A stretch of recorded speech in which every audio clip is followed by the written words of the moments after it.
네, 확진자는 하루 새 336명 늘었습니다. 최근 일주일 줄어드는 추세이고 사흘 연속 300명대입니다. 광주광역시 성인 오락실을 통한 감염자 수가 50명까지 늘어났는데요. 합동 점검 결과 역시 실내 거리 두기 등을 제대로 안 지킨 걸로 나타났습니다.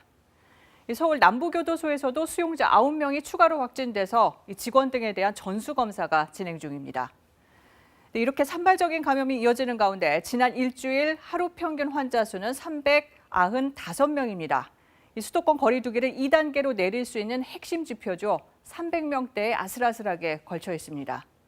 5명 이상 사적 모임과 밤 9시 이후 영업이 설 연휴 끝날 때까지 계속 금지되는데 일부 중소상인과 단체들은 영업시간을 연장해달라며 24시간 업소에 불을 켜두는 방식의 무기한 시위에 들어갔습니다.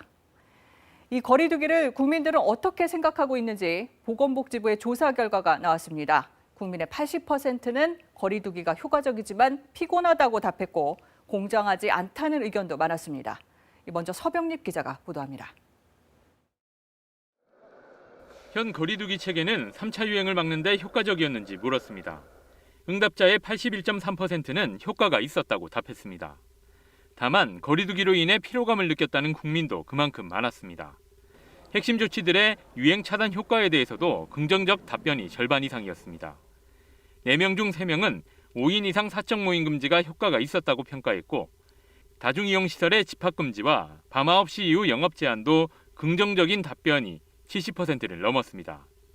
다만 5인 이상 모임을 금지하더라도 가족 간 만남은 허용해야 한다는 의견이 절반 이상을 차지했습니다. 또 모든 국민에게 거리두기 정책이 공정했는지 묻는 항목엔 절반도 동의하지 않았습니다. 그 정책의 효과나 이런 부분은 다 동의를 하는데 공정했느냐 부분에 대해서만 팽팽하다는 얘기는 그 부분은 당연히 다른 것들과 비교해보면 정부가 더 신경 써야 된다라는 메시지죠. 영업이 중단되거나 제한된 자영업자를 국가 재정으로 지원해줘야 되냐고 물었더니 10명 중 8명이 필요성에 공감했습니다. 하지만 자영업자들을 도와주기 위해 세금을 더 낼 의향이 있느냐는 질문엔 절반 넘게 없다고 답했고 의향이 있다는 22.5%에 그쳤습니다. 향후 유행 차단을 위해선 다중이용시설 운영 중단이나 제한보다는 개인 활동을 제한해야 한다는 데에 4명 중 3명이 동의했습니다.